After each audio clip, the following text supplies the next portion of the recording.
Hey everyone, this is Dan Phelps with Learning to Smoke, and today I'm teaming up with the good folks at Cowboy Charcoal to bring you an apple crisp. And this apple crisp we're gonna make on the pellet grill here using some apple charcoal pellets from Cowboy.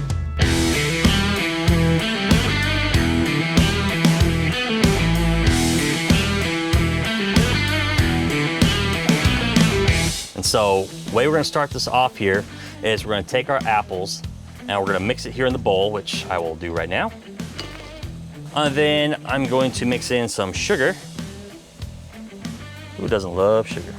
Some cinnamon, some nutmeg. I also like to add a little bit of lemon juice too. Well, we got those in there. I'm gonna mix it all together in a bowl. So as you mix all the ingredients together, we'll just mix the apples together here with all the dry ingredients and the lemon juice. And we'll set that aside. And next, we're gonna do the crisp part of the apple crisp. So we'll start by adding the flour. Next, we'll put in some oats. Gotta have some brown sugar. And then we'll take some chilled butter cut up into little cubes. And the reason you want that chilled is because it helps add to the crumbly part of the crisp. So what we'll do is we'll take a little more of a hands-on approach just to help get these ingredients to stick to each other here, especially with that butter. Get that mush down a little bit.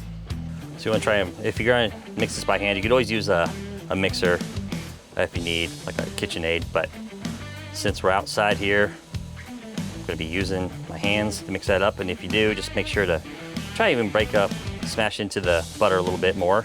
Do some little squeeze in there, just make sure to get all these ingredients to stick together, create the crumbly part of the crisp. Now that we got this crisp made, I'm going to take these gloves off. We'll start to put these things together in a cast iron skillet. All right, so today we're working with a 10-inch cast iron skillet.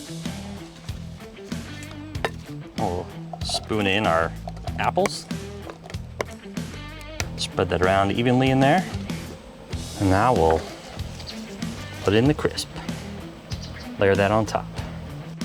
I go back and forth on which one I like more, if I like the crisp or I like the apples in this. It's a win-win situation.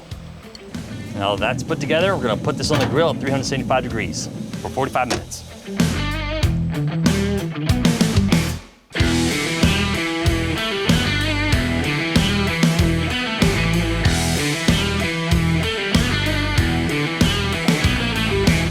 Okay, so now that it's been 45 minutes, we've pulled the apple crisp off and we're letting it cool. And then we'll scoop it up here into the bowl and start digging in. It's that simple. With apple crisp, people like to ask, what kind of apples do you use for that? Granny Smith are usually the best for that because you got that tart flavor there to it, a little bit of sweet. However, I like honeycrisp, but I don't like it to be as tart. And also my family enjoys the less tartness there of honeycrisp. So you can, it's up to preference for what you want to use, but I recommend one of those two. This has been Dan Phelps with Cowboy Charcoal. Thank you for following along with this recipe. But for this recipe and more, make sure to like, follow, and subscribe. And until next week, keep cooking with Cowboy.